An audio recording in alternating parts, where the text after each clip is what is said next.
ফের উত্তপ্ত চট্টগ্রাম প্রকৌশল ও প্রযুক্তি বিশ্ববিদ্যালয়। 9 মে পর্যন্ত বিশ্ববিদ্যালয় বন্ধ ঘোষণার সিদ্ধান্ত প্রত্যাখ্যান করে মূল ফটকে অবস্থান নিয়েছেন আন্দোলনকারীরা। এই মুহূর্তে চুয়েট ক্যাম্পাসে আছেন রিপোর্টার পার্থপ্রতিম বিশ্বাস। সরাসরি যাচ্ছে তার কাছে।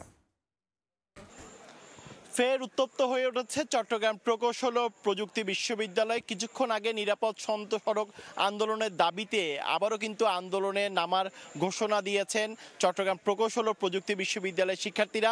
আপনারা দেখছেন চট্টগ্রাম প্রকৌশল ও প্রযুক্তি বিশ্ববিদ্যালয়ের যে শহীদ মিনার এলাকা রয়েছে, এখানে যারা শিক্ষার্থীরা রয়েছেন তারা জড়ো হতে শুরু করেছেন এবং অনেকে শহীদ মিনারের উপরও বসে তারা কি করবেন, কিভাবে তাদের আন্দোলন চালিয়ে নিয়ে যাবেন সে বিষয়ে তারা আলোচনা করছেন। মূলত দিনভর নানা নাটকীয়তার পর আজকে প্রশাসন ঠিক বিকেল 4টায় কিন্তু সিন্ডিকেট সভায় বসেছিল। সেই সিন্ডিকেট সভা থেকে যে সিদ্ধান্তটি হয়েছিল সেটি হচ্ছে 9 মে পর্যন্ত চট্টগ্রাম প্রকৌশল ও প্রযুক্তি বিশ্ববিদ্যালয়ের ক্লাস ও পরীক্ষা বন্ধ থাকবে।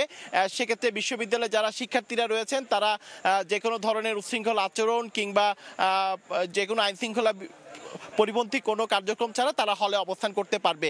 এবং বিশ্ববিদ্যালয়ের প্রশাসনের এই সিদ্ধান্ত আসার পরেই আমরা দেখছি চট্টগ্রাম প্রকৌশল ও প্রযুক্তি বিশ্ববিদ্যালয়ে যারা শিক্ষার্থীরা রয়েছেন তারা কিন্তু মূলত আবারও নিরাপদ সড়কের আন্দোলনের দাবিতে তারা গত 4 দিন ধরে যে আন্দোলন চালিয়ে আসছিলেন সেই আন্দোলনে কিন্তু তারা আবার ডাক দিয়েছেন। এবং যারা সাধারণ শিক্ষার্থীরা রয়েছেন তারাও কিন্তু এই মুহূর্তে আমরা দেখছি বিশ্ববিদ্যালয়ের যে শহীদ মিনার প্রাঙ্গণ রয়েছে, শহীদ মিনার এলাকা রয়েছে, সেই শহীদ মিনারের সামনে তারা আসতে শুরু করেছেন। এবং বিশ্ববিদ্যালয়ের যে প্রধান যে ফটকটি রয়েছে সেই ফটকটিও কিন্তু এই মুহূর্তে আমরা দেখছি বন্ধ রয়েছে। আসলে গত 22 এপ্রিল তৌফিক ও শান্ত আসলে বেপরোয়া বাসে ধাক্কায় মারা যাওয়ার পর থেকে চট্টগ্রাম প্রকৌশল ও প্রযুক্তি বিশ্ববিদ্যালয়ের শিক্ষার্থীরা আন্দোলন চালিয়ে আসছিলেন।